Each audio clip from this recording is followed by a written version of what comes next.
Tuhan. Biar kebenaran firman Tuhan ini bisa menjadi berkat bagi kita semua. Saya sebenarnya kepingin sekali ya di depan itu diisi, tapi ya tidak mau, ya saya tidak bisa berbuat apa-apa. Ya, banyak orang tua mendukung anak-anaknya dibawakan ke belakang. Ya, tapi tidak apa-apa. Ya, kita terus berdoa karena firman Tuhan mengatakan di dalam Timotius, mengatakan Rasul Paulus katakan kepada Timotius, hari-hari yang terakhir ini sampaikan firman Tuhan, baik tidak baik sampaikan, ya, dengan sabar.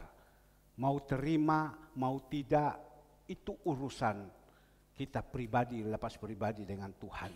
Yang penting tugas kita sampaikan firman Tuhan. Tujuan kita mendengar firman Tuhan supaya biar Tuhan sendiri merubah pikiran kita, merubah hati kita, agar supaya hidup kita itu jangan banyak cenderung ke dunia yang fana ini. Tuhan katakan kita sudah di dalam Kristus, berpikir-pikirkan di atas, bukan berpikir di dunia. Banyak orang saat ini yang dipikirkan dunia saja. Mereka tidak pernah berpikirkan di atas. Tapi bukan bilang jemaat surya kebenaran tidak memikirkan. Saya percaya ada di antara jemaat-jemaat Tuhan yang ada di sini pasti juga kerohaniannya bagus, senantiasa dia berpikir-pikir di atas. Ya, bagaimana nanti satu saat kalau saya tinggalkan dunia yang fana ini, saya akan pertanggungjawabkan kepada Bapa di surga apa yang saya pertanggungjawabkan. Tapi ada juga yang tidak memikirkan itu. Dia hanya memikirkan yang apa yang ada di dalam dunia yang fana. Sukses, kaya, berhasil. Tapi kita tidak sadar pada waktu kita dipanggil pulang seperti orang kaya dan Lazarus. Lazarus sudah ada di pangkuan Abraham. Orang kaya ini bingung. Saya kok ada di tempat seperti ini? Tapi disinilah orang kaya berusaha untuk supaya mendapatkan setetesan air, tapi tidak bisa. Ada jurang pemisah yang begitu jauh. Tapi orang kaya sadar, dia berkata, Bapak Abraham, tolong. Di dunia ini ada 5 saudara saya. Jangan sampai mereka sengsara seperti saya begini. Ya, tapi Tuhan katakan, tidak bisa. Pada zaman dulu ada hamba-hamba Tuhan yang sudah berbicara, ada nabi-nabi yang berbicara. Kamu tidak bisa terima, kamu tidak mau menerima. Ya mungkin kalau orang mati yang datang di mereka mau, ya sudah sama saja. Ya, tapi saat ini kami hamba-hamba Tuhan terus menyampaikan seperti apa yang dikatakan di dalam firman Tuhan. Saya tadi waktu pujian penyembahan, Tuhan hanya ingatkan kepada saya di dalam 2 Timotius 4 ayatnya yang kedua. Beritakanlah firman, siap sedia baik atau tidak baik waktunya. Nyatakan apa yang salah, tegurlah dan nasihatilah dengan segala kesabaran dan pengajaran. Timotius ini adalah seorang hamba Tuhan, seorang yang dipercayakan dia sebagai gembala. Maka itu Rasul Paulus pesan kepada Timotius, sampaikan dengan nasihat, teguran, agar supaya mereka bisa menerima. Untuk terima dan tidak itu urusan Tuhan. Yang penting kamu sampaikan berita ini. Timotius sampaikan, dipesan dengan sabar. Ada pengajaran-pengajaran. Dan pagi hari ini kita yang sudah ada pagi hari ini bersyukur kepada Tuhan. Kita jadi anak-anak Tuhan, bisa datang kepada Tuhan, mencari Tuhan, memuliakan nama Tuhan. Nah, Bapak Ibu yang dikasihi Tuhan, saya teringat beberapa hari ini, minggu lalu saya khotbahkan tentang berjaga-jaga. Ingat ya, berjaga-jaga, karena kami tidak tahu pencuri datang pada waktu tengah malam. Artinya apa? Kita harus berjaga-jaga di dalam kehidupan ini. Maka itu saya mau sampaikan, Kalau Mandarin, kalau saya tidak salah dia bilang begini, coren, ya, puyau cofairen. Jadi orang jangan jadi orang yang jahat, jadi orang yang baik. Cohauren. Jadi kita jadi manusia, jangan jadi manusia yang jahat. Jadilah manusia yang baik. Bagaimana cara untuk supaya kita bisa menjadi manusia yang baik? Kita terima Tuhan Yesus. Yesus ada di dalam hidup kita. Dan kita mendengar firman Tuhan. Firman itu adalah Tuhan sendiri yang merubah pikiran kita yang jahat, merubah hati kita yang jahat. Karena Tuhan katakan sekali kelak kamu akan menghadapi di takhta pengadilan Kristus. Dan kamu akan mempertanggungkan yang jahat, mempertanggungkan yang kepada Tuhan di dalam hidup ini, yang jahat dan yang baik. Jadi saya bilang jangan jadi orang cofairen. Fairen itu jahat. Ya. Jadilah orang hauren, orang baik. Bagaimana bisa jadi orang baik kalau kita ada di dalam Tuhan? Tuhan merubah kita semua. Bapak Ibu yang dikasihi Tuhan, sebelum saya sampaikan firman Tuhan, saya teringat beberapa waktu hari Minggu lalu Tuhan taruh terus di dalam hati saya tentang berjaga-jaga, berjaga-jaga. Saya sebagai gembala di tempat ini senantiasa saya ingatkan terus kepada jemaat Tuhan, anak-anak yang Tuhan percayakan digembalakan, berjaga-jaga hidup ini. Jangan kita jadi manusia yang hanya pemikiran yang fana saja. Pikirkan juga di atas. Jadilah manusia yang baru, bukan jadi manusia yang lama. Tuhan sudah pesan dan kita melihat hari-hari ini ada berapa banyak Tuhan izinkan kematian demi kematian, kematian demi kematian. Maka itu ada satu video, tolong saya ini, mereka katakan seperti kiamat saja katanya. Tolong diputarkan video ini sedikit sebentar. Ya, bukan menakut-nakuti, tidak. Tetapi inilah video yang terjadi. Ini mereka katakan seperti kiamat. Ya, kedatangan Tuhan Yesus. Ya, begitu banyak yang terangkat. Ya, ini kita melihat di sini. Seperti tolong dimatikan ini. Ya, seperti kiamat katanya orang bilang. Ya, kita melihat ini seperti ini. Kematian demi kematian, saya tidak tahu hidup mereka ini ada di mana. Ya, seperti macam begini, seperti kiamat. Sampai orang katakan, aduh manusia ini kok seperti sudah tidak ada harga lagi ya, segala semua. Ini COVID yang begitu hebat. Ya, baik. Kita melihat di situ, maka itu kita harus berjaga-jaga. Mereka sekarang ini tubuhnya kembali ke debu, kembali ke tanah, rohnya yang naik. Kemana mereka? Kemana mereka? Jemaat itu perlu tahu. Tadi pagi jam 3, toh ya bisa dihapuskan sudah ya. Tadi pagi jam 3 saya dapat telepon. Memang beberapa hari ini saya punya sepupu. Ya, sepupu paling besar. Dia kena COVID. Masuk ke rumah sakit hanya 3-4 hari. Tadi jam 3 dia jalan. Coba kasih tunjuk dulu fotonya. Tadi jam 3 dia jalan. Ya, coba. Tolong dibesarkan ya. Ya, ini. Sehat. Suami istri baru datang dari Surabaya. Masih pergi ke TP, jalan-jalan, segala semua, pulang, sampai di sana, kok rasanya batok-batok, kok rasanya mohon maaf mencet-mencet, ya tiba-tiba masuk ke rumah sakit, lewat, tolong foto yang lain, ya ini Ya, ini orangnya. Modelnya kan memang tampang bos. Ya memang bos. Ya, tapi berapa banyak uang? Ini seperti orang kaya yang meninggal. Lazarus dan orang kaya. Siap semua. Tapi kemana dia? Mereka ngomong tadi pagi, katanya sudah meninggal. Ya, cuma saya hanya ngomong, kemana dia? Dan saya tahu, kemarin saya masih berbicara dengan kakak saya yang paling besar. Kakak saya berkata begini, aku ini kok dimimpi terus sih.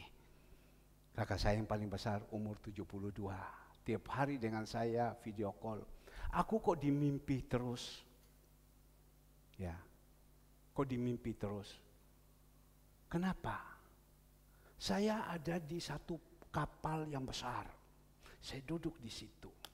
Dan pada waktu itu gelombang besar. Tapi tiba-tiba saya melihat di belakang adik saya yang namanya Pak Subianto. Dengan ada yang mempunyai hotel Lelewatu yang ada di Sumba yang besar. Punya ayah. Mereka ada di belakang, mereka naik perahu kecil. Mereka sedang diikat dengan tali.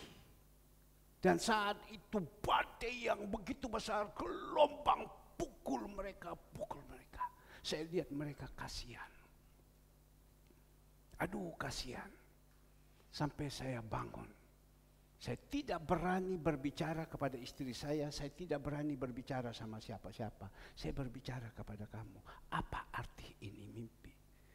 Saya bilang ini mimpi ini seperti orang kaya dan Lazarus. Dia beritahu kepada saudaranya, kamu harus sadar, kamu harus bertobat. Jangan punya pemikiran duniawi saja. Itu dia beritahu. Tapi yang namanya manusia, dia pikir. Ya wal-walah katanya. Ngerti wal-walah? Tanya Ko Asyong. Wal-walah katanya. Ya terserah. Saya percaya juga hari ini kita dengar firman Tuhan. Ada yang bisa terima, ada yang tidak bisa terima. Sehingga saya mendapatkan itu. Tuhan taruh di dalam hati saya. Telepon jemaat, ayo bangun. Datang sama Tuhan. Serahkan ini hidup kepada Tuhan. Ayo bangun, ayo datang. Jangan terlambat. Sempat juga saya menghubungi ada satu jemaat yang sudah lama tidak hadir. Saya telepon sama dia, ada apa Pak Herman? Kok pagi-pagi ada telepon? Saya cerita tentang ini. Tapi waktu saya cerita kepada dia, iya, ayo.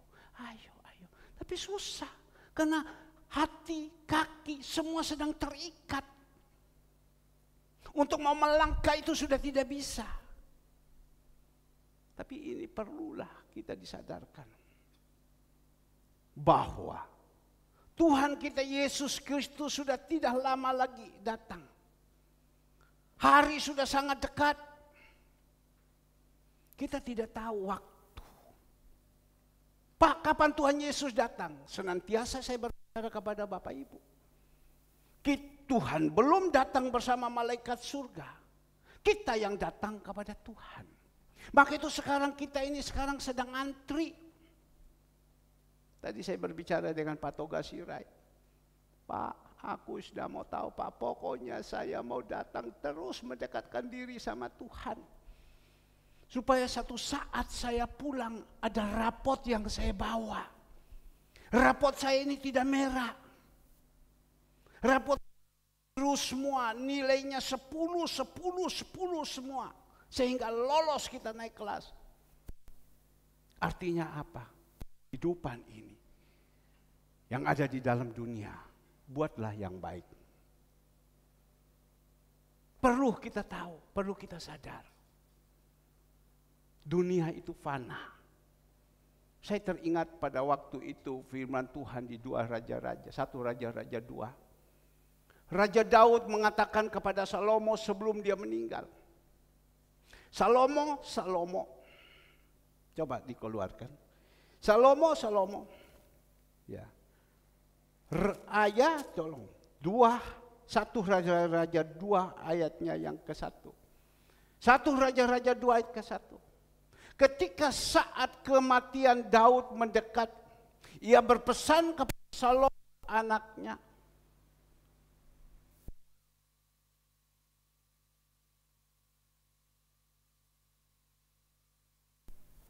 Ayatnya yang ke-1. Ketika saat kematian Daud mendekat, ia berpesan kepada Salomo anaknya, lanjut, aku ini akan menempuh jalan segala yang fana, maka kuatkanlah hatimu dan berlakulah seperti laki-laki. Dia akan meninggalkan semua hidup ini di dunia. Raja yang kaya, raja yang diberkati, tapi dia bilang yang ada di dalam dunia ini fana. Dia pesan, Papa akan meninggalkan dunia yang fana ini. Dan digantikan oleh anaknya Salomo, tapi dia katakan fana. Jadi memang dunia ini fana. Kita jadi anak-anak Tuhan juga perlu kita mengerti, kita tahu. Yang ada sekarang, yang ada kepada kita ini fana.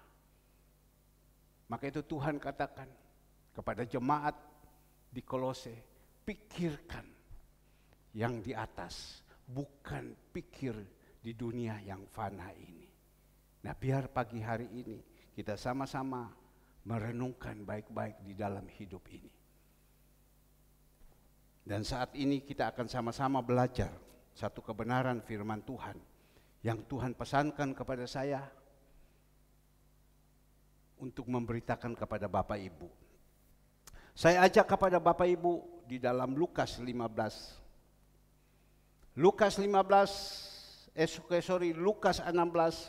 ayatnya yang ke-10 sampai dengan ayatnya yang ke-15.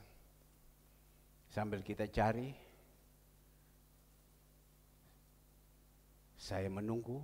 Lukas 16 ayatnya yang ke-10 sampai dengan ayatnya yang ke-15. Semua itu sudah dapat? Saya membaca, setia dalam perkara yang kecil, nasihat.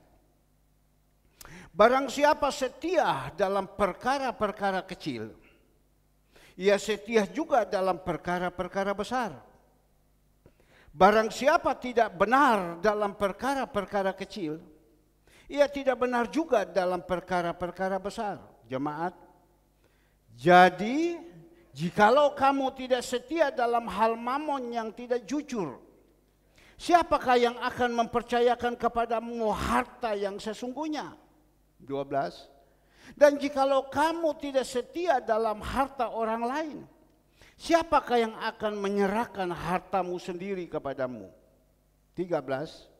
Seorang hamba tidak dapat mengabdi kepada dua tuan. Karena jika demikian ia akan membenci yang seorang dan mengasihi yang lain. Atau ia akan setia kepada yang seorang dan tidak mengindahkan yang lain.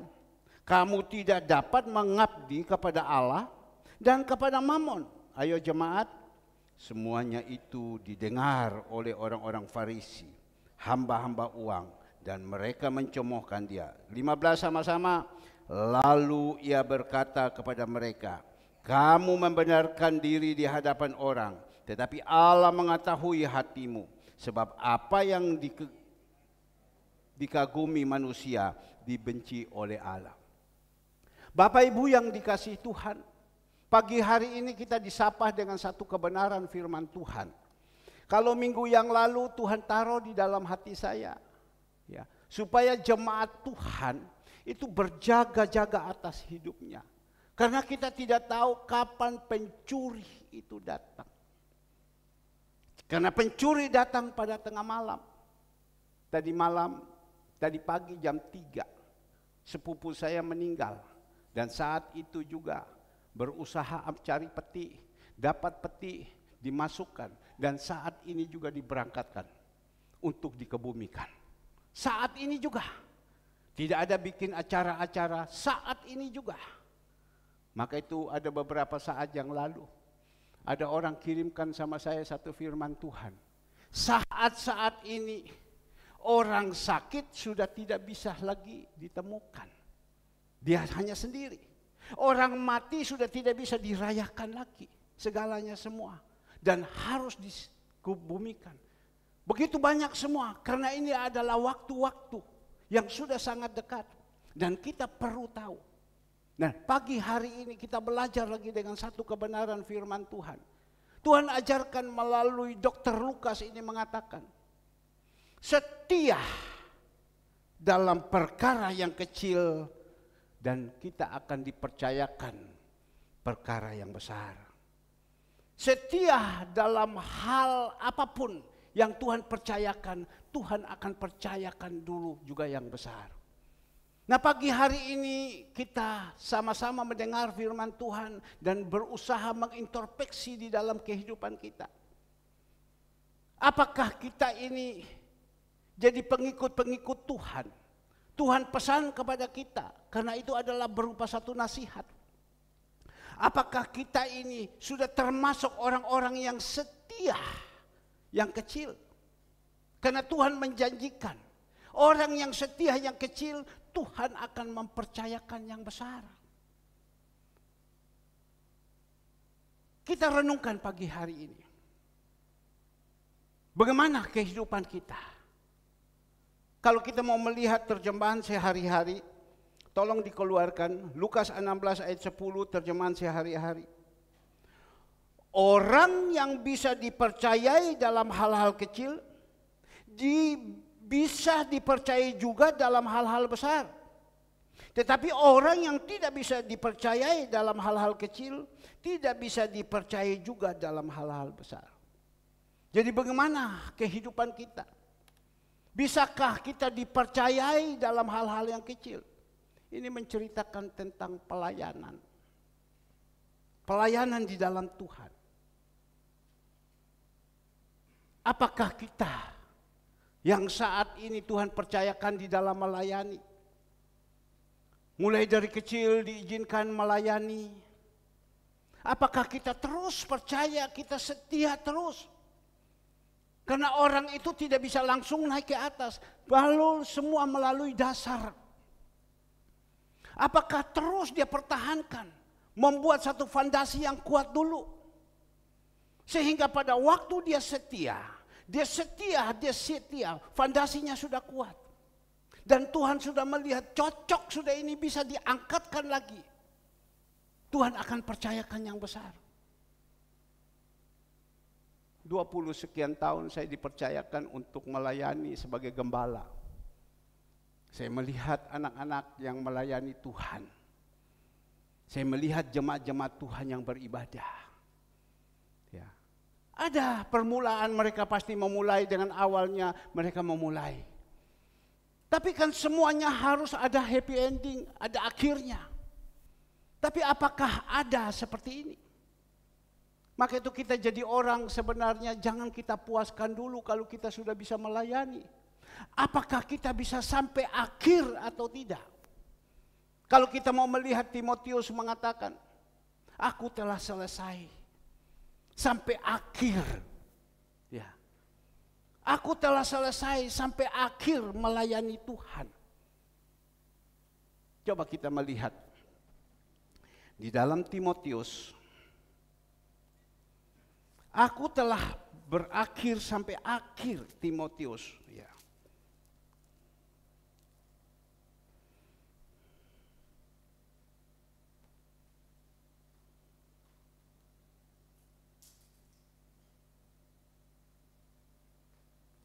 Ada yang ingat di Timotius 3, 2 Timotius berapa itu coba? Tolong dikeluarkan.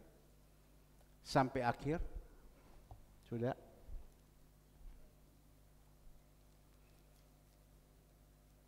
Biasanya sudah dikeluarkan.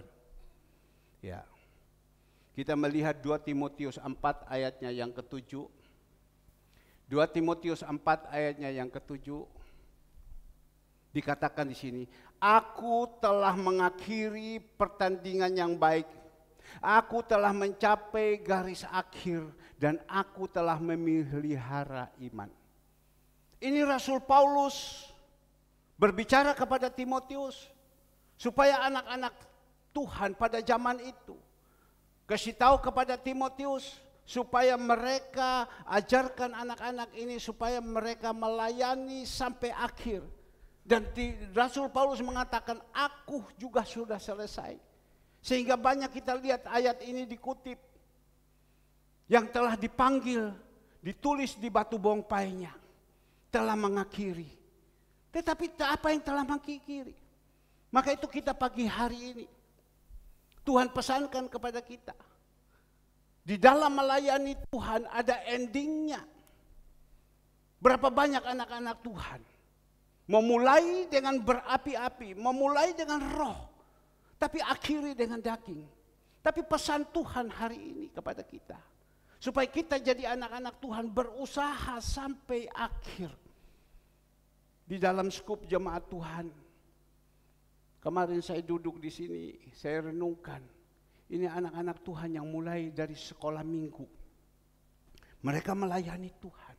Sampai sekarang mereka karena dipercayakan Tuhan, kesetiaan mereka kepada Tuhan. Tuhan sudah naikkan mereka sebagai singer. Tuhan sudah percayakan mereka sebagai pemimpin pujian. Ini tapi baru pertengahan. Belum endingnya. Tetapi saya lihat juga ada beberapa anak-anak sekolah minggu yang dulu, yang sudah gagal total. Mereka sudah tinggalkan, mereka sudah tidak mau. Ada berapa pelayan-pelayan Tuhan, jemaat-jemaat Tuhan yang dulu kasih mula-mula mereka semangat. Tapi akhirnya tengah-tengah mereka jatuh. Bukan tengah, baru melangkah saja sudah jatuh. Nah pagi hari ini kita berdoa agar supaya firman Tuhan ini, karena Tuhan menjanjikan, kalau engkau setia di dalam perkara yang kecil, di dalam melayani yang kecil, Tuhan akan percayakan pelayanan-pelayanan yang besar. Karena yang kita melayani ini bukan melayani manusia. Yang kita melayani adalah melayani Tuhan. Maka itu pagi hari ini Bapak Ibu yang dikasih Tuhan, ini berupa satu nasihat. Karena kita tahu, kalau kita bisa setia sama Tuhan, kita sungguh-sungguh sama Tuhan, Tuhan akan jadikan kita kepala bukan ekor. Saya teringat di dalam firman Tuhan pada waktu bangsa Israel, kita keluarkan di dalam Ulangan 28 ayatnya yang pertama. Ulangan 28 ayatnya yang pertama. Bangsa Israel pada waktu itu dipimpin oleh Musa keluar. Di situ dalam perjalanan Allah berbicara supaya Musa memimpin bangsa Israel ini. Mereka berusaha setia. Di dalam perjalanan mereka dipimpin keluar. Dan di situ kita melihat di dalam Ulangan 28. Jika ayat pertama, jika engkau baik-baik mendengarkan suara Tuhan Allahmu dan melakukan dengan setia, kata setia tadi. Ya. Segala perintah yang kusampaikan kepadamu pada hari ini, maka Tuhan Allahmu akan mengangkat engkau di atas segala bangsa di bumi. Segala berkat ini akan datang kepadamu dan menjadi bagianmu. Jika engkau mendengar suara Tuhan Allahmu, diberkati engkau di kota, diberkati engkau di ladang, diberkati buah kandunganmu, hasil bumimu dan hasil ternakmu, yakni anak lembu sapimu dan kandunganmu kambing dombamu. Diberkati bakulmu dan di tempat adonanmu. Diberkatilah engkau pada waktu masuk, diberkatilah engkau pada waktu keluar. Terus, bahkan di dalam ayatnya ke-8, Tuhan mengatakan, aku memerintah itu berkat datang kepada engkau. Bila mana apa kita setia. Setia apa? Di dalam melayani Tuhan. Setia apa? Dikatakan di dalam Ulangan 28 ayat 11. Mendengar firman Tuhan dan melakukan dalam hidup ini. Ini janji Tuhan. Bagaimana kita mendengar firman Tuhan? Bagaimana waktu kita membaca firman Tuhan? Kita mendengar, kita mau melakukan dengan setia apa tidak? Saya percaya Bapak Ibu, kalau kita mau setia, kita lakukan apa yang Tuhan percaya kepada kita. Kau dengar hari ini baik-baik dan kau lakukan, Tuhan menjanjikan, aku akan jadikan engkau kepala bukan ekor, engkau naik terus dan tidak turun. Inilah yang Tuhan pesankan kepada kita. Bagaimana jemaat Tuhan? Bagaimana saya yang menyampaikan? Saya boleh menyampaikan. Apakah saya bisa melakukan apa tidak? Maka itu ada di dalam Matius 23. Ayatnya yang pertama, kedua, tiga. Matius 23 pertama, mereka katakan jangan engkau melihat ajaran-ajarannya boleh engkau dengar. Tetapi tingkah lakunya jangan engkau ikuti. Karena mereka boleh, coba kita lihat. Sebab itu turutilah dan lakukanlah segala sesuatu yang mereka ajarkan kepadamu. Tetapi jangan kamu turuti perbuatan-perbuatan mereka. Karena mereka mengajarkan tetapi tidak melakukannya. Tuhan pesan. Karena mereka mengajarkan tidak melakukannya. Maka itu saya senantiasa kadang menyampaikan firman Tuhan, saya mengintrospeksi diri saya. Apa saya mengajarkan, saya lakukan atau tidak? Jangan sampai saya mengajarkan, saya tidak lakukan, Tuhan tolak. Dan maka saya juga harus menjadi contoh dan menjadi teladan. Sehingga apa yang saya ajarkan semua itu cocok dengan hidup saya. Maka itu sangat-sangat berbahaya sekali orang yang sudah dipercayakan menyampaikan kabar baik tentang Tuhan Yesus. Karena jemaat itu melihat tingkah laku kita. Maka itu banyak orang mengatakan, Pak, saya tidak mau pelayanan dulu, Pak, aku masih dosa, Pak. Aku masih dosa, Pak. Ya. Tinggalkan dosa ini. Tapi Tuhan janji, kalau kita mau disertai sama Tuhan, apapun yang kita lakukan berhasil dan beruntung. Ya. Satu, kita harus setia. Yang kedua dia katakan, jika engkau baik-baik mendengarkan suara Tuhan Allahmu dan melakukan dengan setia segala perintahnya yang kusampaikan kepadamu pada hari ini, maka Tuhan Allahmu akan mengangkat engkau di atas segala bangsa di bumi. Dengar baik-baik apa yang Tuhan ngomong. Kau lakukan, itu Tuhan senang. Jangan kita sudah dengar suara Tuhan, tapi kita tidak mau melakukan. Berapa hari yang lalu, pada waktu Andre khotbah, dia mengatakan, saya pinjam KTP kepada Ibu Evi. Tak, saya tangkap. Oh, pinjam KTP. Saya tahu, oh ya, saya diam. Dan pada waktu itu, selesai kemarin, dia berbicara kepada saya. Dia ngomong tentang pajak, Saudara Andre.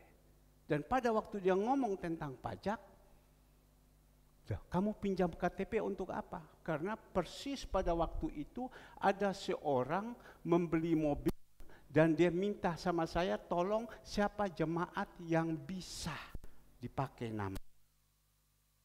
Nah, saya tahu mereka masih ada baik segala semua. Oh ya, saya bilang Ibu Evi. Sudah, persis dia mau perpanjang namanya. Waktu perpanjang, Andre biarkan saja, tidak minta. Saya bilang, kamu harus minta kepada dia. Pinjam nama harus ada sedikit berkat. Betul kan? Jadi Andre bilang, saya dah ngomong, jangan, saya bilang. Harus ngomong, WA. Waktu itu saya ngomong. Andre ngomong, Andre WA sama dia. Dia hanya jawab, kasih jempol. Tetapi uangnya belum dikirim. Dia hanya kasih jempol, tapi uangnya belum dikirim. Tapi di situ Tuhan taruh di dalam hati saya. Tadi malam Tuhan bilang, nanti uangnya separuh kau kasih sama Ibu Evi. Nanti besok ambil juga uang itu, belikan mereka makanan yang ada di belakang. Belikan minuman yang ada di belakang, kasihkan mereka. Itu satu suara, itu kan berbuat baik. Saya tanya, Ivon, kamu hari besok kamu masak? Iya. Masak apa, Fon? Ya, babi rica katanya. Ivon itu kalau masak kan pintar. Babi rica katanya, Om. Wah, babi rica dijual 14.000, jemaat kaum muda ambil 1.000 rupiah, babi rica ya ada apa-apa, Om.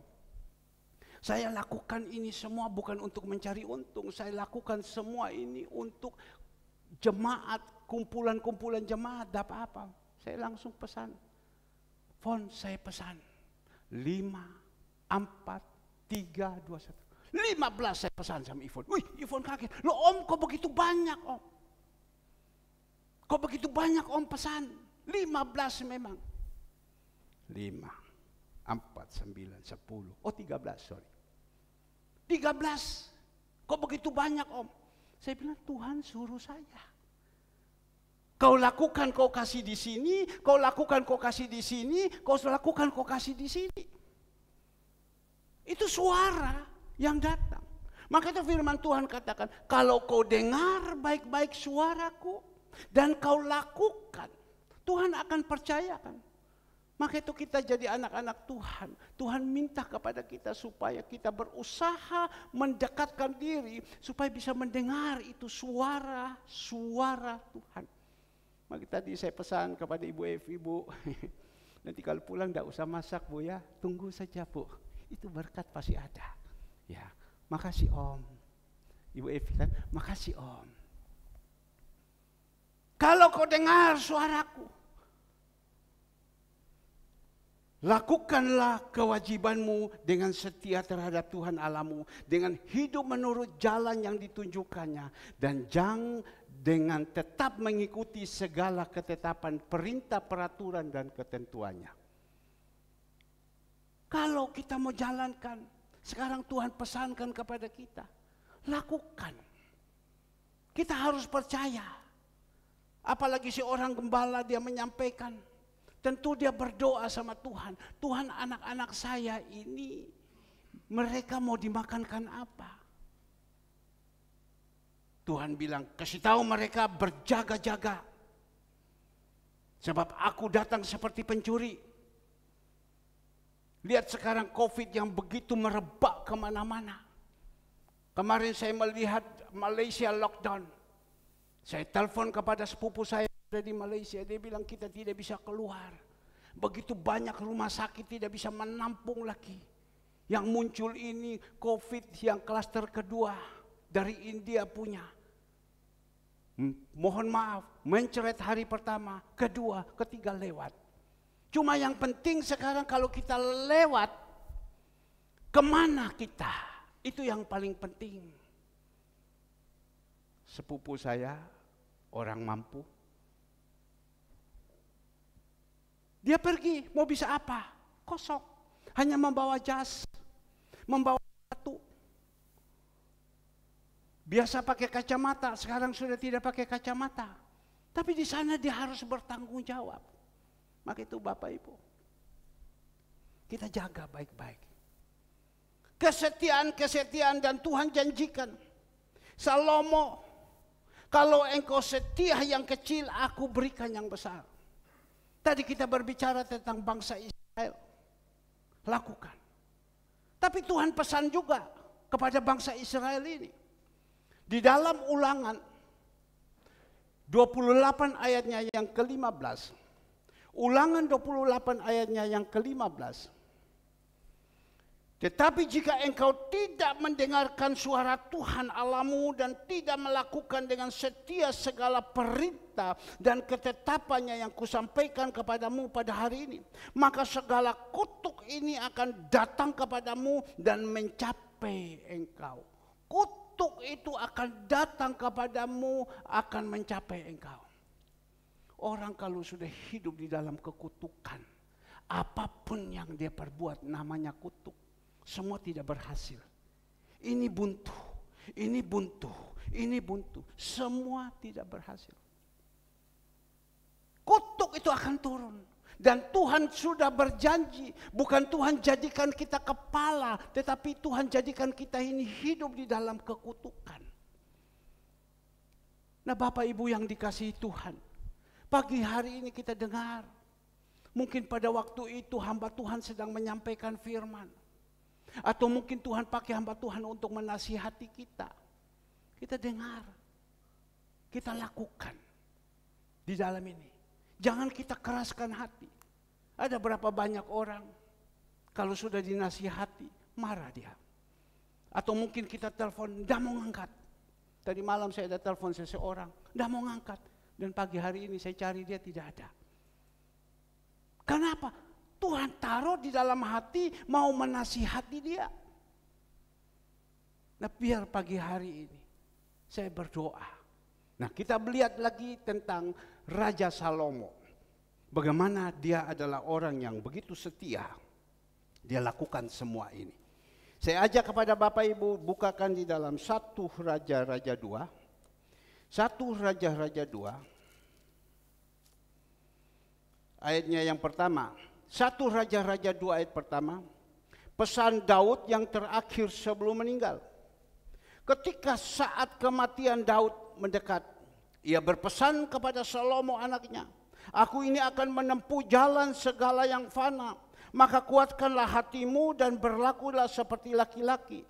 Lakukanlah kewajibanmu dengan setia terhadap Tuhan. Lakukanlah kewajibanmu. Anak-anak kita sudah diberikan kewajiban mereka untuk melayani dan lain-lain. Lakukan semua kewajibanmu dengan setia kepada Tuhan, bukan kepada manusia. Itu pesan dari Raja Daud. Dan dia katakan di sini, lakukan kewajibanmu dengan setia terhadap Tuhan. Allahmu dengan hidup menurut jalan yang ditunjukkannya. Dengan tetap mengikuti segala ketetapan, perintah, peraturan, ketentuan seperti yang tertulis dalam hukum Musa. Supaya apa? Engkau beruntung dalam segala yang kau lakukan, dalam segala yang kau tuju. 4. Dan supaya Tuhan menepati janjinya yang diucapkannya tentang aku, yakni jika anak-anakmu laki-laki tetap hidup di hadapanku dengan setia, dengan segenap hati, dengan segenap jiwa, maka keturunanmu takkan terputus dari takhta kerajaan Israel. Dia hanya pesan Raja Daud, pesan kepada Salomo anaknya, engkau lakukan semua dengan setia. Dan kita melihat pada waktu itu Raja Salomo melakukan dengan setia. Dia tidak minta kekayaan, karena Allah katakan apa yang engkau minta aku berikan kepadamu. Dia tidak minta kekayaan, dia hanya minta hikmat daripada Tuhan. Tuhan memberkati dia, sehingga saya melihat karena kesetiaannya, karena kesungguhannya melakukan apa yang Tuhan perintahkan. Kita lihat di dalam 2 Raja-Raja 10. 2 Raja-Raja yang ke-10 ayat pertama. 2 Raja-Raja 10 ayat pertama.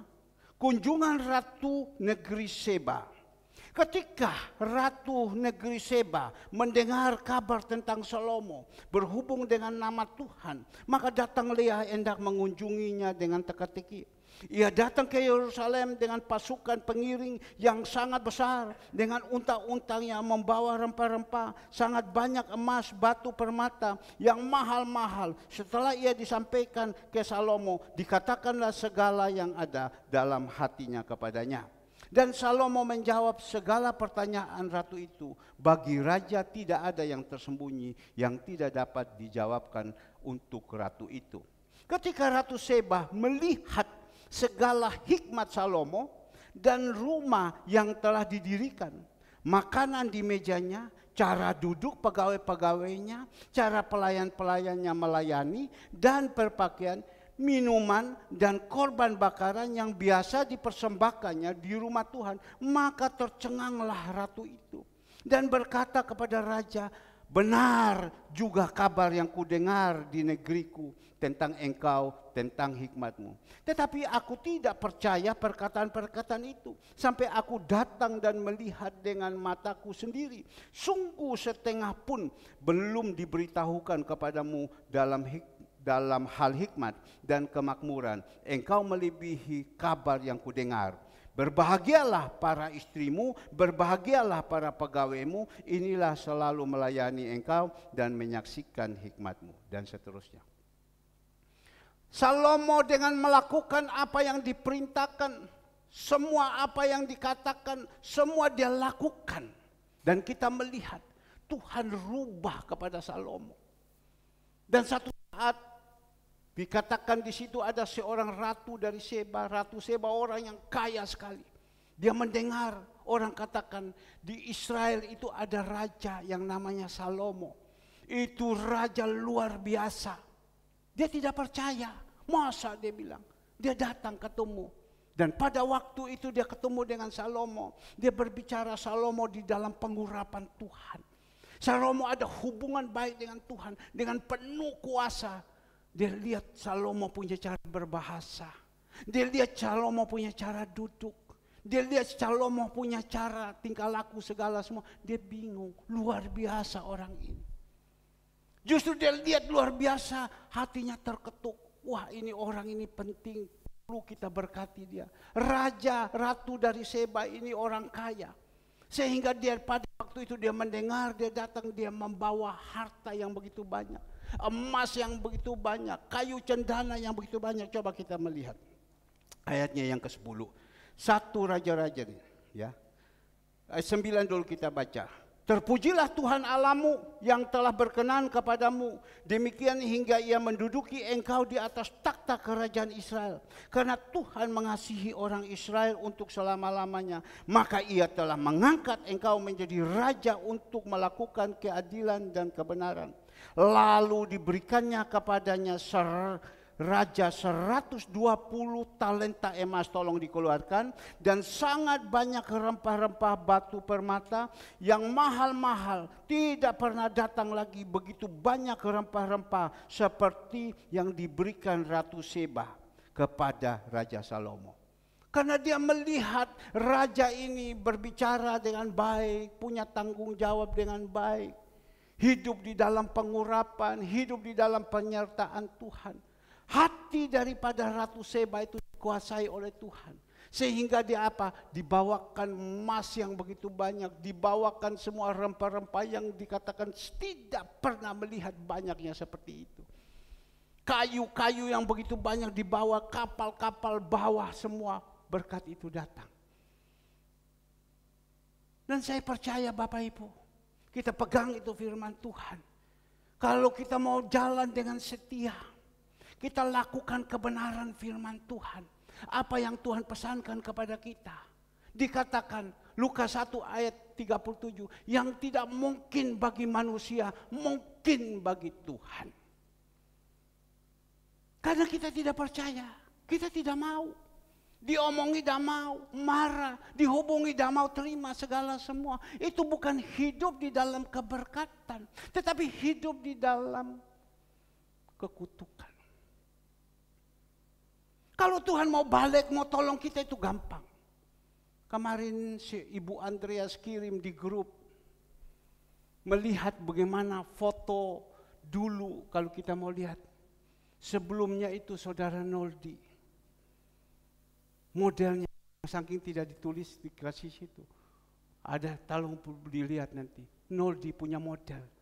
Aduh, menakutkan. Ini lewat ini hidup. Tapi karena dia mau setia sama Tuhan, mau sungguh-sungguh sama Tuhan, kadang balelo, masih ada balelo, tapi Tuhan tolong. Sampai dibikin model seperti orang India, dikatakan Ibu Andreas bilang persis Tuan Takur. Persis Tuan Takur, gayanya sudah. Tuhan sanggup kok merubah yang modelnya yang lama, Tuhan sanggup merubah yang baru. Tolong lihat itu di grup jemaat. Kiri keluarkan di sana. Tuhan sanggup. Dan saya senantiasa tunjukkan kepada anak-anak kita semua supaya mereka semangat. Kamu lihat hidupmu kemarin, yang lalu model begini.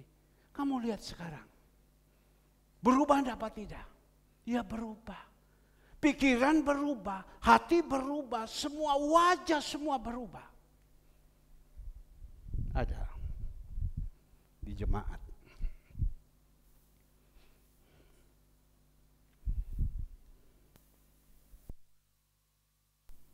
Suruh keluar dengan tulisan. Mungkin Bapak Ibu sudah baca, agak cepat sedikit. Bisa Tuhan rubah. Kecil badannya, mukanya sudah kempos. Tolong agak cepat dibilang. Ya sudah. Ya pintar. Nah ini, coba kita. Si Anita ini luar biasa. Lihat ini modelnya. Iya kan? Tolong keluarkan lagi. Nah, ini kayak mohon maaf dulu kayak Ethiopia. Ya. Lanjut. Nah, ini gaya Timor. Kamu apa kamu? Mau berani? Ya, ini kan gaya Timor. Coba kita lihat. Ya. Padahal makannya banyak loh, tapi tidak bisa gemuk.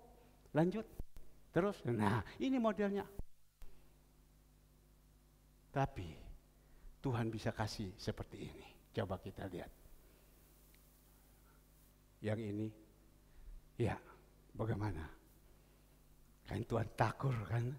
Betul apa tidak? Coba dibesarkan sedikit.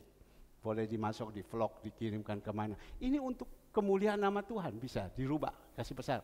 Ya, coba lihat. Ke depan, ke belakang.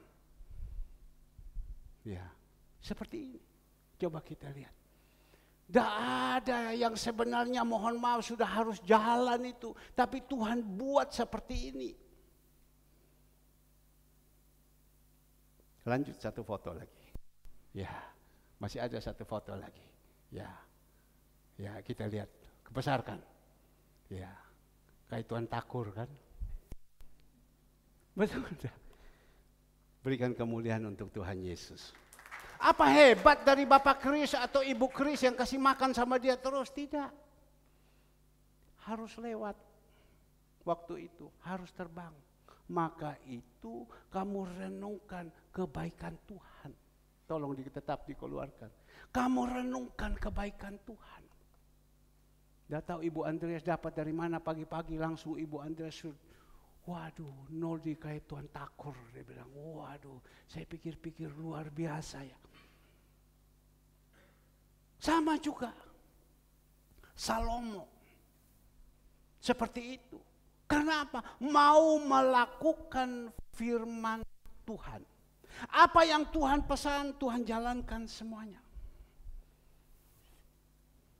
Pada waktu dia habis sakit, dia datang sama saya. Ya itu biasa kan. Om, ini hidup saya seperti ini. Bagaimana ini Om?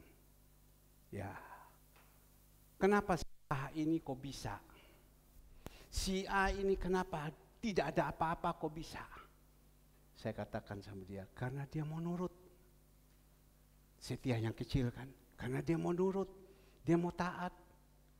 Dan dia mau melakukan apa yang diperintahkan. Kamu lihat ini saya bilang. Kan pada waktu itu dia lagi tidak ada apa-apa, lagi kurus. Kamu lihat ini saya bilang. Om tinggal perintah. Ini orang susah, ayo tolong. Kamu lihat kan, dia keluarkan dana, tolong kan. Berapa? 1 juta. Kamu lihat saya bilang, bantu orang ini, tok keluar. Mau kan? Semua kan? Iya. Dia pada waktu itu dalam posisi susah. Saya tanya kepada dia, gimana kamu mau tanya ini? Tolong Om doakan saya mau Om. Mau dipakai Om. Loh sungguh engkau mau dipakai? Saya bilang, mau Om, saya mau dipakai. Dan pada waktu itu sini saya doakan engkau. Tapi kamu ingat loh ya, nanti kalau Om suruh sama kamu, tolong orang ini, kau lakukan. Beres Om. Orang kalau masih ada di bawah dia beres saja terus. Beres Om. Ya sudah, sesudah itu saya doakan dia.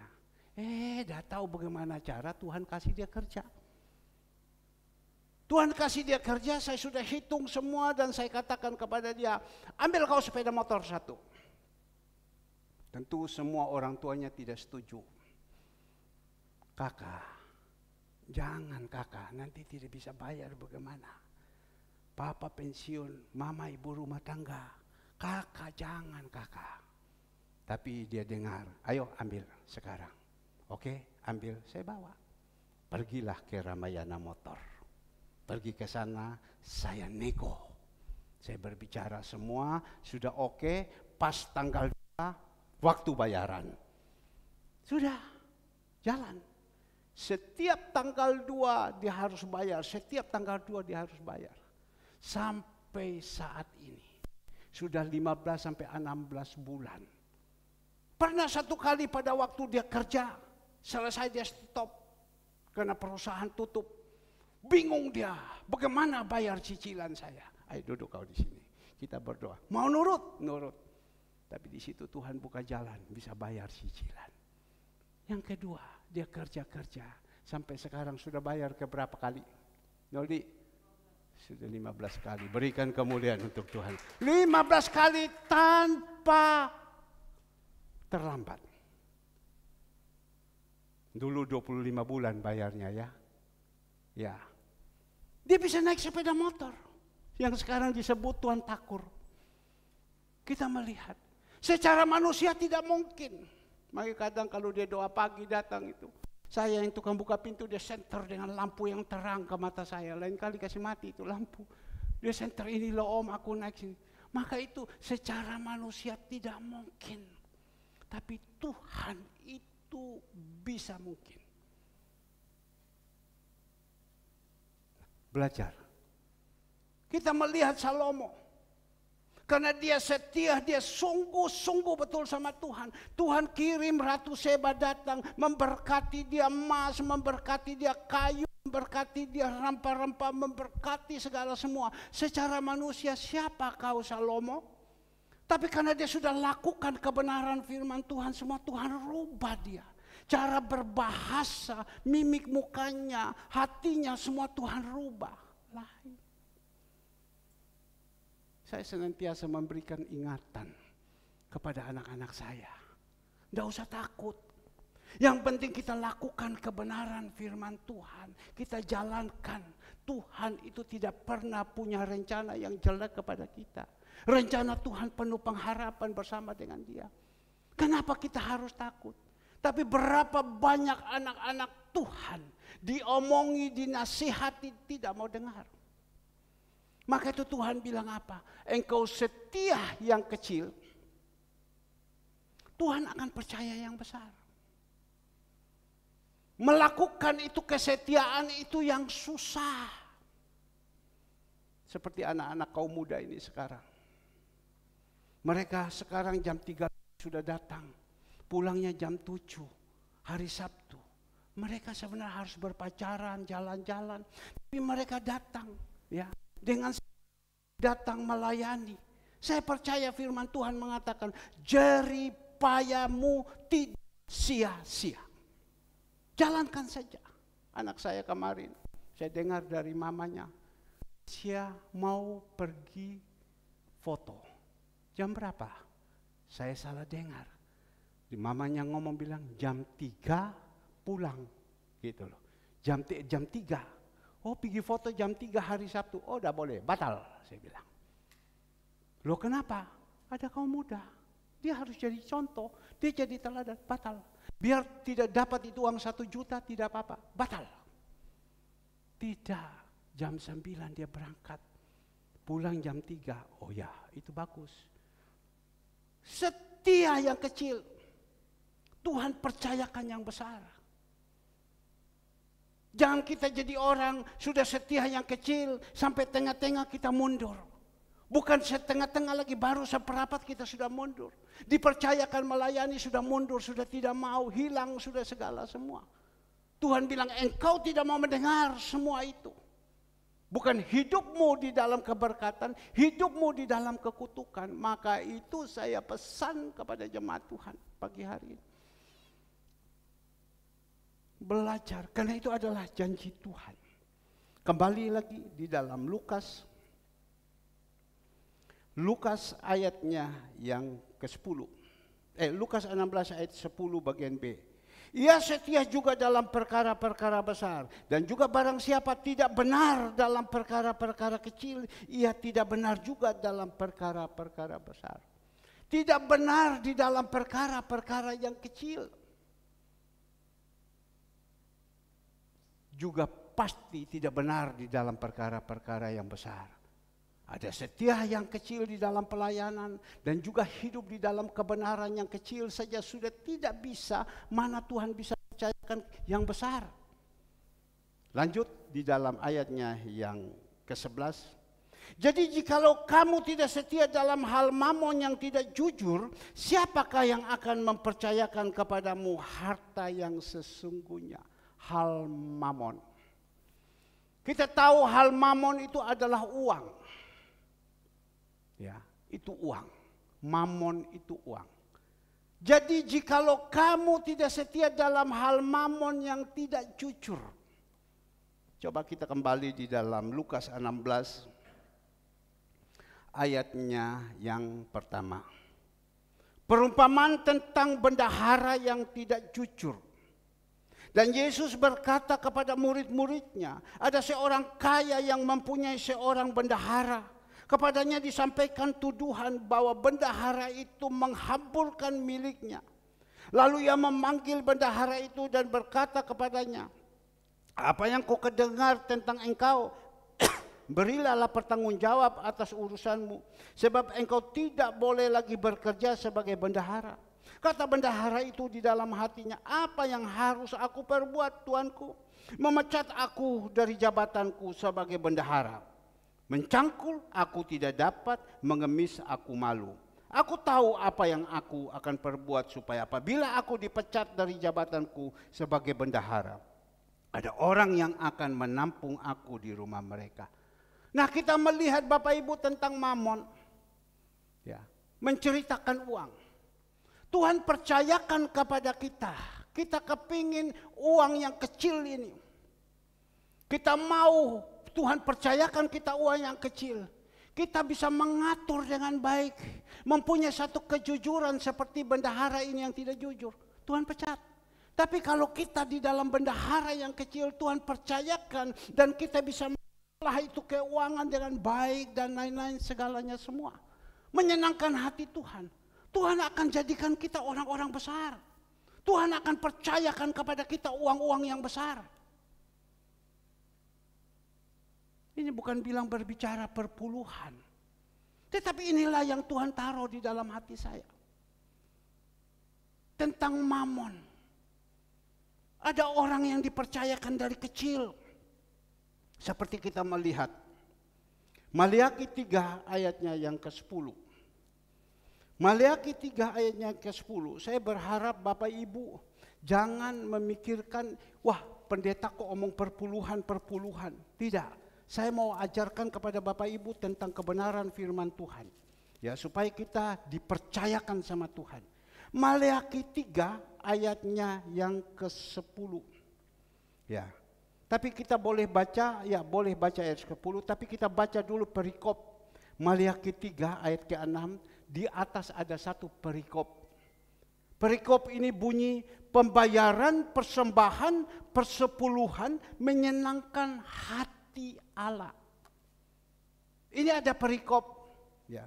Pembayaran persembahan persepuluhan menyenangkan hati Allah.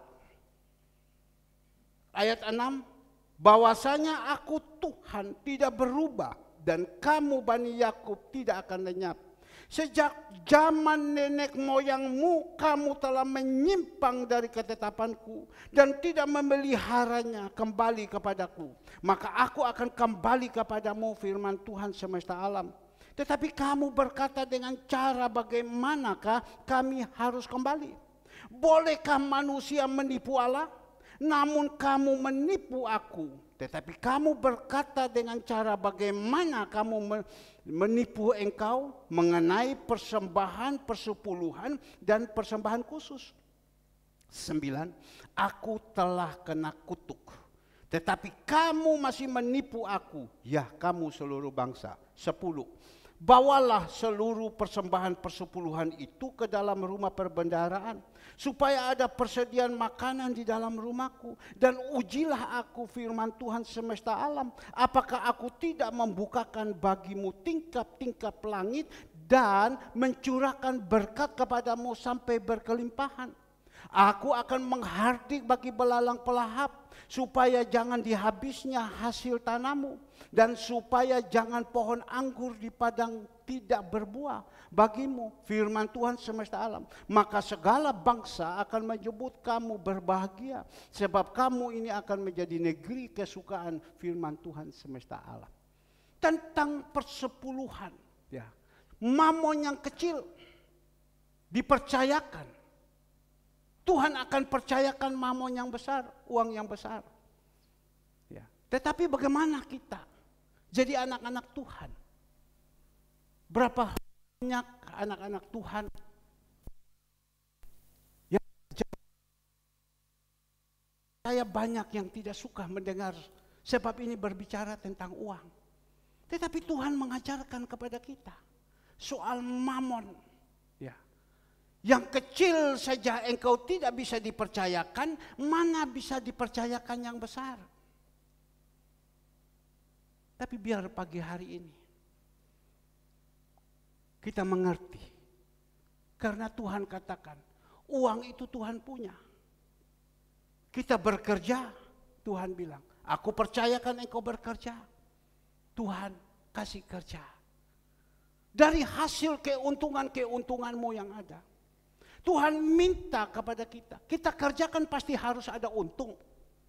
Kalau kita kerja rugi terus, itu berarti hidup di dalam kekutukan. Tetapi kalau kita benar itu, kita kerja harus ada untung. Tetapi Tuhan hanya minta kepada kita, dari semua yang engkau dapat, ambil 90% itu adalah milikmu. 90% itu adalah milikmu. Aku hanya minta 10% saja. Tuhan tidak butuh kita punya uang.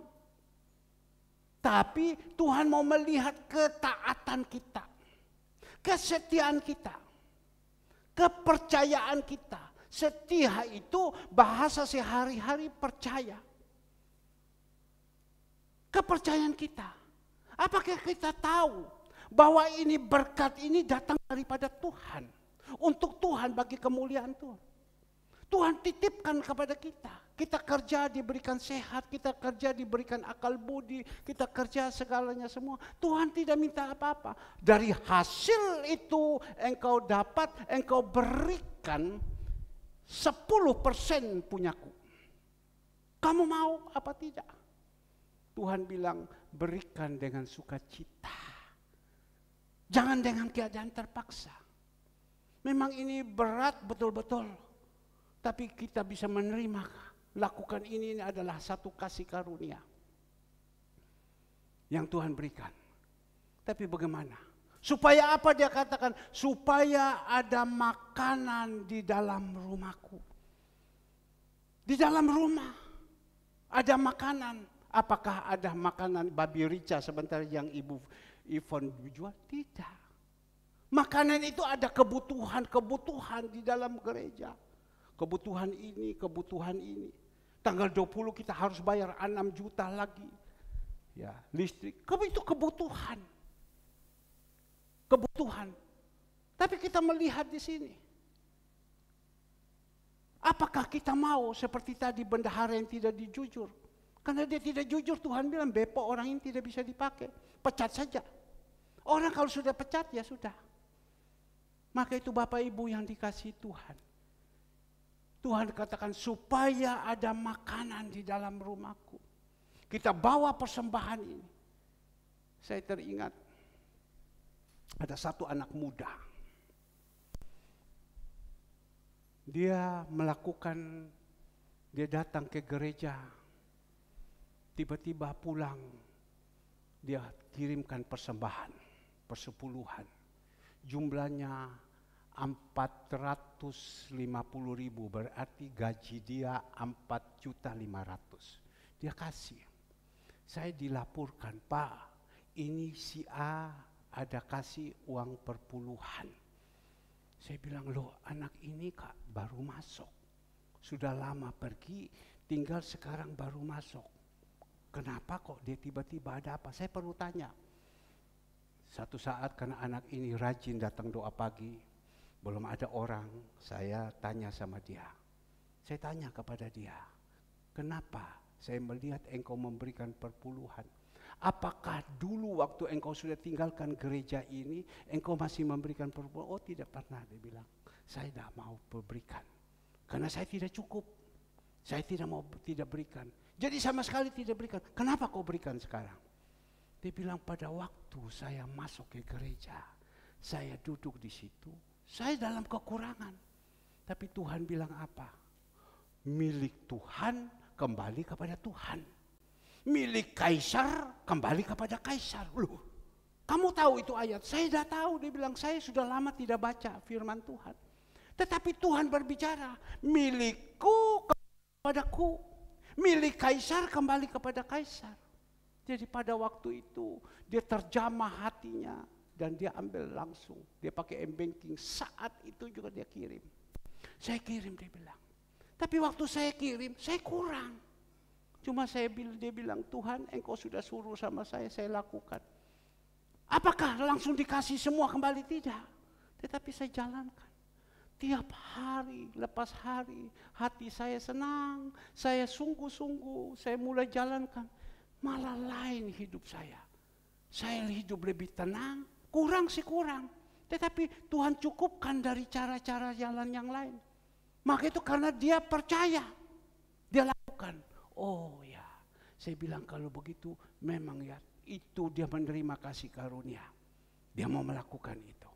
Nah Bapak Ibu yang dikasihi Tuhan, saya percaya ada berapa banyak orang dia kepingin mau melakukan, kadang pada waktu dia susah, dia datang kepada pendeta. Ini ada satu cerita, dia datang kepada pendeta. Bapak pendeta tolong doakan saya. Kalau saya diberkati Tuhan, saya mau berikan perpuluhan uangnya Tuhan. Oh ya, mau ya? Oke, baik. Bapak pendeta itu doakan kepada dia. Tuhan tolong, engkau dengar. Ya, mulai saat ini dia mulai kerja. Dia kerja dari hasil perpuluhan, hasil kerjanya dia akan berikan kepada Tuhan. Sudah dikasih kerja. Habis dikasih kerja sama Tuhan, tiba-tiba gajinya 1 juta. Kalau gajinya 1 juta, dia harus kasih berapa? 10% berapa? 100.000. Ya kan? Dia kerja lagi, dia setia, dia ambil uang 100.000, dia terima gaji pada waktu itu, langsung dia bawakan ke rumah Tuhan. Tuhan ini milikmu. Saya berikan Tuhan. Puji Tuhan, senang, haleluya, Tuhan itu baik. Saya punya hati sudah senang, saya sudah berikan perpuluhan. Ya, apa yang terjadi? Bulan depan lagi, gajinya naik lagi. Karena dia setia, dia kerja yang baik dan lain, gajinya naik, disayangi lagi. Naik berapa? Naik 2 juta. Naik 2 juta, dia ambil lagi, oh puji Tuhan 2 juta. Saya kasih berapa? 200.000, terima kasih Tuhan. 200.000 ini punyamu, saya sudah kembalikan. Singkat cerita dia mulai kerja lagi, kerja senang. Dia bilang uang Tuhan saya sudah kembalikan, puji Tuhan. Dia naik lagi 3 juta. Kembali dia berapa? 300. Setia dia. Tiba itu naik lagi 5 juta. Waktu 5 juta dia kasih, wah 5 juta, puji Tuhan. 5 juta Pak Pendeta ini tolong doakan, saya kasih 500.000. Jalan lagi, naik 10 juta penghasilan dia. Dia mulai pikir, wih sudah 1 juta. Besar juga ya. Ya tapi tidak apa-apa, dia bilang. Saya datang, saya setia, kasih lagi 1 juta. Bapak Pendeta tolong doakan, Pendeta doakan. Naik lagi gajinya 20 juta atau penghasilannya naik 20 juta. Dia mulai berpikir, dia harus kasih 2 juta, banyak juga ya. Kalau begitu banyak juga, ya sudah. Dia bilang tidak apa-apa, ini Tuhan punya, saya dapat 20 juta kok. Saya kasih 2 juta masih 8 juta. Saya masih dapat ada 18 juta. Oke, didoakan. Bapak Pendeta, puji Tuhan, naik lagi. Naik lagi. Sudah sampai 50 juta. 50 juta dia harus kasih 5 juta. Waduh, ini rasanya bagaimana mau kasih tidak. Dia tetap jalan terus. Naik terus. Ya, karena Tuhan percaya dia jadi bendaharanya Tuhan. Apa yang terjadi? Waktu itu tambah, didoakan naik gaji 100 juta. Atau penghasilan 100 juta. Ya, mungkin gaji, ada kerjaan-kerjaan lain, tambah kiri, tambah kanan, 100 juta, dia harus kasih 10 juta, dia bingung. Bapak Pendeta, ini bagaimana? Ini 10 juta berat juga Bapak Pendeta. Saya harus membayar cicil di sini. Kan orang kalau sudah mulai hasil besar, kan mulai hidupnya dalam ketamaan, keserakaan. Ya kan, mulai mau beli ini. Dia mesti berpikir, dia cicil ini, saya mesti mau cicil rumah, saya mau cicil ini, mana cukup. Apakah boleh Bapak Pendeta, kalau saya punya 10 juta ini, saya harus kasih. Saya hanya kasih 5 juta, dosa apa tidak? Bapak Pendeta bilang tidak dosa anak. Tidak dosa dia bilang. Ya sudah kalau begitu, ini Bapak Pendeta, saya kasih saja 5 juta. Jangan 10 juta, 5 juta. Ya sudah kalau begitu jangan 5 juta lah, 6 juta saja Bapak Pendeta. Langsung dapat apa? Mari kita berdoa. Bapak Pendeta ini berdoa begini, Tuhan, anak ini Kau sudah berkati dia mulai dari kecil sampai sekarang. Sekarang dia punya penghasilan 10 juta, 100 juta Tuhan. Dan dia harus kembalikan 10 juta. Rasanya berat Tuhan. Tolong Tuhan, kalau bisa diturunin dia punya penghasilan bukan 100 juta, 60 juta saja. Yang 40 ku ambil pulang. Amin. Jangan Bapak Pendeta, tidak, saya tetap lakukan ini. Kadang kita manusia seperti ini. Maka itu Tuhan kita percaya. Kadang juga begitu. Kalau kita sudah dipakai sama Tuhan, sudah diangkat sama Tuhan, kadang kita lupa. Kecil kita kuat, besarnya kita tidak kuat. Sekali lagi, kecil kita berikan kita kuat, besar tidak kuat. Ada jemaat Tuhan. Dulu di sini dia sudah kasih perpuluhan 10 juta. Tapi dia sudah lari sekarang. Kan dia sudah tidak kuat. Dia sudah lari. 10 juta sampai 15 juta. Pernah pada waktu itu gereja sedang renovasi, uang tidak ada, kita lagi berdoa betul-betul. Tuhan bisa kirimkan sama dia 25 juta. Kami sedang berdoa, Tuhan ini gimana, mau bayar tukang, mau bayar apa, tidak ada. Tiba-tiba itu saya sedang berdoa, klik masuk. Wih, dia kirim 25 juta. Berarti Tuhan percayakan dia sampai 250 juta. Saya angkat telepon, saya tanya, dari mana kau dapat ini uang? Dia bilang Tuhan punya cara jalan memberkati macam begini. Jadi dia dapat 225 juta, dia kirimkan kepada Tuhan 25 juta. Ya. Tuhan pakai seperti itu, tapi orang yang udah lari. Saya hanya renungkan barusan berstudi dari gereja Bukit Zaitun. Gembalanya ngomong seperti ini, ada orang sudah ditetapkan Tuhan ada di satu tempat jemaat. Dia dipercayakan di situ, diberkati di situ. Ada gembala yang menuntun dia segala semua. Tapi karena tidak bisa tahan, ya, dengan berkat yang dia terima, dia harus lari, dia meninggalkan, habis. Rencana Tuhan sama dia sudah hilang, sudah tidak ada apa-apa. Saya memikirkan betul juga. Maka itu kita di dalam jemaat ini, Tuhan sudah percayakan kita ada di tempat ini adalah satu kasih karunia yang Tuhan berikan kepada kita. Marilah setia taat kepada Tuhan. Saya 2 hari ini, saya tahu kita mau bayar listrik. Tiba-tiba ada satu anak muda, dia bisa kirim, tidak tahu dari mana, dapat satu kali 33 juta. Dia dapat uang, dia kirim 3.300.000. Saya berpikir anak ini kan butuh uang. Ya, Dia butuh untuk ini, butuh untuk ini. Tapi dia berani waktu dia dapat itu uang, dia kirimkan. Tak, 3.300.000 untuk Tuhan. Persis. Kebutuhan-kebutuhan itu begitu banyak. Dapat dong itu kebutuhan supaya ada makanan. Saya melihat lagi ada. Kemarin saya dapat laporan, Pak, ini tolong doakan. Ada satu anak muda. Mungkin dia dapat hadiah lebaran mungkin. Atau dia dapat apa. Dia sudah dapat uang 7 juta. Dia kirimkan saat itu 700.000. Tadi malam dia kirim lagi 1,5 juta lagi. Loh, saya kaget. Anak ini. Saya bilang, Tuhan, inilah berdoa supaya anak ini bisa setia sama Tuhan. Kau percaya dia yang kecil, dia jadi yang besar. Karena Tuhan katakan, mana orang bisa percaya kepada kamu. Kalau kecil saja tidak bisa, masa siapa yang mau percaya kepada engkau yang besar? Bapak Ibu yang dikasihi Tuhan, ini berbicara. Banyak orang katakan gereja sekarang omong perpuluhan. Bukan untuk siapa-siapa. Barusan saya panggil seseorang, saya nasihati dia. Saya ngomong, kamu tahu, saya bilang, kami gereja ini setiap hari Senin harus membutuhkan uang 2-3 juta. Bukan untuk siapa-siapa, untuk kebutuhan ini. Setiap hari Senin sampai Selasa harus membutuhkan uang 2-3 juta. Ya. Untuk siapa? Untuk pekerjaan Tuhan yang ada. Kita melihat Lebaran ini. Kemarin saya sudah dipamit. Pak, Selasa kami pulang, Pak. Senin kami pulang, Pak. Jangan lupa HR, Pak. Ya. Coba kita tidak kasih, hilang mereka. Jangan lupa HR, Pak. Tahu HR? Ya, THR. Jangan lupa HR, Pak.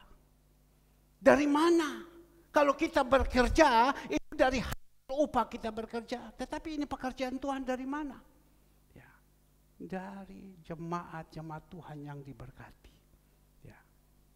Maka itu ada dikatakan burung gagak. Saya hanya berdoa, Tuhan, kalau bisa jangan Tuhan pakai burung gagak dari luar. Pakailah ini kita jemaat-jemaat Tuhan yang ada di sini. Anak-anak kita ini jadi burung-burung gagak semua. Orang-orang yang diberkati. Berapa hari yang lalu saya dikirimkan sembako. Dikirimkan uang. Dikirimkan mie. Pak, gimana Pak? Kami kirim sembako, Pak. Kami kirim ini uang, kasihkan. Kami kirim. Saya berpikir-pikir, janganlah, saya bilang. Kamu kirim saja ke tempat yang lebih, jemaat kita ini sudah diberkati. Ya, barusan kami dikirim sepatu. Ya, sepatu itu ada satu orang, rohaninya bagus, jasmaninya juga bagus. Dia kirim berapa banyak sepatu? 2.000 pasang. Dia kirim sepatu 2.000 pasang. Dikasihkan hamba Tuhan dan hamba Tuhan itu mulai bagi. Bagi semua. Kami juga mendapatkan bagian sepatu. Dapat bagian sepatu. Ya. Maka itu dapat bagian, saya berdoa sama Tuhan. Tuhan, ini sepatu mau tak bagi kepada jemaat. Tuhan bilang tidak. Kau bawa kepada orang-orang yang lebih membutuhkan sepatu. Jadi saya bawa itu ada 2 karung untuk lebih membutuhkan. Ya, sepatu. Ada. Maka itu Bapak Ibu yang dikasihi Tuhan. Bendahara-bendahara yang tidak benar, di situ Tuhan bilang aku pecat kepada dia. Maka itu bukan Bapak Ibu saja yang saya berbicara. Saya berbicara juga dengan saudara-saudara saya. Ya, kamu masuk itu jadi orang, harus jadi bendahara yang benar, yang bisa menjadi berkat bagi orang lain. Nah, kita belajar lagi kembali Bapak Ibu yang dikasihi Tuhan. Mungkin tidak enak ini, tetapi ini adalah satu pelajaran ya, yang bisa kita belajar. Karena supaya apa dia katakan, ada makanan di dalam rumahku. Di dalam ayat 9, Maleakhi 3 ayat 9 tolong dikeluarkan. Maleakhi 3 ayat 9, kamu telah kena kutuk, tetapi kamu masih menipu aku, ya kamu seluruh bangsa. kadang kita ini tidak sadar. Hidup kita ini, semua kerjaan kita ini, semua mati. Buntu jalan. Kita tidak tahu. Ini mungkin kamu sudah kena kutuk, tapi kamu tidak tahu. Bocor semua, bocor semua. Kita kerja ini, dapat uang ini, ada tabrakan, habis. Sebentar bocor ini ada di rumah, rusak alat ini, habis. Ini sebentar, itu kan bocor. Sebentar ada yang menipu kepada kita, habis. Segala semua. Sehingga di dalam Mazmur 122, ayatnya yang kedua kita melihat. Mazmur 122, ayatnya yang kedua, dikatakan di sini. 127 ayat yang kedua, Mazmur 127 ayat kedua. Sia-sia kamu bangun pagi-pagi dan duduk-duduk sampai jauh malam dan makan roti yang diperoleh dengan susah payah, sebab ia memberikan kepada yang dicintai pada waktu tidur. Kita percaya, bukan gereja omong firman perpuluhan, tetapi melakukan kebenaran firman Tuhan. Melakukan ini menyenangkan hati Tuhan. Saya gembala di tempat ini. Saya tahu yang mana memberi, yang mana tidak memberi, saya tahu. Ya, tetapi saya bilang jangan kamu paksa. Kalau hatimu belum terbawa sampai situ, ya sudah. Tetapi ini adalah firman Tuhan. Tapi saya melihat orang yang tidak melakukan begitu, juga bukan bilang kaya, bukan bilang sukses, bukan bilang apa, ya sama saja. Sama saja. Maka itu Bapak Ibu yang dikasihi Tuhan, kita bisa melakukan kebenaran firman Tuhan, itu adalah kasih karunia. Maka itu di dalam Rasul Paulus katakan di dalam 2 Korintus 6 ayat yang pertama, hai teman-teman sekerja Allah, jangan kamu sia-siakan kasih karunia yang sudah Tuhan berikan. Kita bisa melakukan semua itu adalah kasih karunia. Ada orang 10.000 saja berat untuk kasih. Jangan 10.000, 5.000 aja berat. Tapi 10.000 saja berat, tidak pernah berkelebihan. Tapi ada orang yang bisa naik sampai begini, tapi dia tidak pernah kekurangan. Dia kurang, tapi dia tenang, hatinya aman. Dipikir kita semua ini tidak punya persoalan, semua punya persoalan, cuma tenang dalam hidup ini. Maka itu ada satu ayat di dalam Amsal, tolong dikeluarkan. Yang suka memberi tidak pernah kekurangan, yang menahan-nahan senantiasa tidak pernah berkelebihan. Tolong di dalam Amsal, saya agak lupa sedikit ini. Ya, Amsal berapa? Yang suka memberi. Ya, agak cepat sedikit. Mohon maaf, saya agak lupa sedikit, tapi tiba-tiba ini. Coba Andre agak cepat sedikit. Amsal berapa? Ada yang tahu?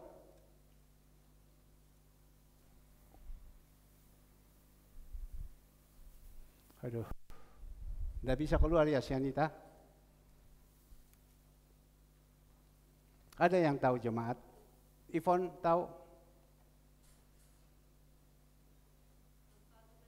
Berapa? Hah?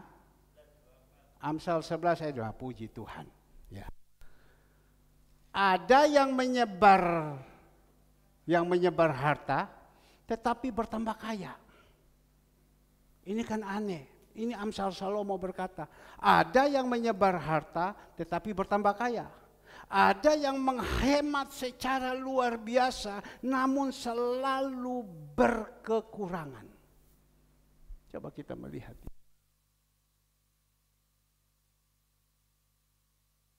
Bertambah kaya. Ada yang menghemat secara luar biasa, namun selalu berkekurangan. Nah Bapak Ibu yang dikasihi Tuhan, biar saat ini yang kita sudah dengar firman, kita renungkan baik-baik. Tambah lagi satu, Dikatakan di dalam ayat Lukas 16 ayatnya yang ke-12. Lukas 16 ayat ke-12, dan jikalau kamu tidak setia dalam harta orang lain, siapa yang akan menyerahkan hartamu sendiri kepadamu? Seorang hamba tidak dapat mengabdi kepada dua Tuhan, karena jika demikian ia akan membenci yang seorang dan mengasihi yang lain, atau ia akan setia kepada seorang dan tidak mengindahkan yang lain. Kamu tidak dapat mengabdi kepada Allah dan kepada Mammon. Ya. Nah, inilah Bapak Ibu yang dikasihi Tuhan. Kita juga diajarkan seorang hamba tidak boleh ada tuan di dalam kita. Hidup kita ada dua. Ya. Tidak boleh. Karena kalau ada dua yang kita percaya, nanti yang satu kita lebih cinta daripada yang satu. Kan itu dosa. Maka itu Tuhan bilang seorang hamba tidak dapat mengabdi kepada dua tuan. Ya, jadi kita hanya mengabdi satu kepada siapa? Kepada Tuhan. Ya, ada yang suka mengabdi kepada Mammon, kepada uang. Ya. Tapi yang Tuhan mintakan kepada kita, kita pilih Tuhan, kita dapat segala-galanya. Tetapi waktu dia berbicara seperti itu, di dalam ayat selanjutnya, ayat 14, semua itu didengar oleh orang-orang Farisi, hamba-hamba uang itu, dan mereka mencemohnya, lalu berkata kepada mereka, kamu membenarkan diri di hadapan orang, tetapi Allah mengetahui hatimu, sebab apa yang dikagumi manusia dibenci oleh Allah. Orang-orang Farisi mendengar itu, karena orang-orang Farisi ini adalah orang-orang yang mengagumi uang. Ya, dia tidak bisa terima. Tidak bisa terima cerita tentang ini. Coba kita dengar kembali lagi di dalam ayat 14. Tolong dikeluarkan. Semua itu didengar oleh orang Farisi. Orang Farisi itu yang tidak ada tempat di surga. Hamba-hamba uang itu.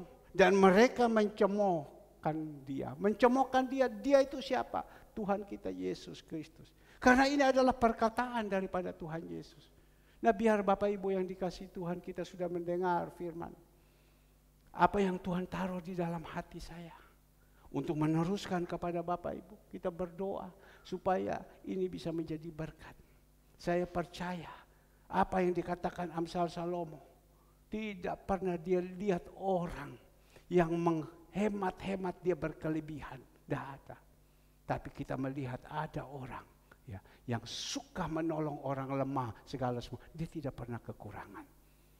Maka itu saya senantiasa mengajarkan kepada jemaat Tuhan, mengajarkan kepada anak-anak saya. Hati kita punya orang, jadi orang harus mempunyai hati yang besar, besar. Jangan hati yang ciut, kecil. Ya, melihat yang kecil saja, yang melihat kecil, kita dipercayakan yang besar. Tuhan pasti kalau kita lakukan yang kecil. Tuhan Yesus memberkati. Bapa, terima kasih. Firman Tuhan yang kau percayakan hamba-Mu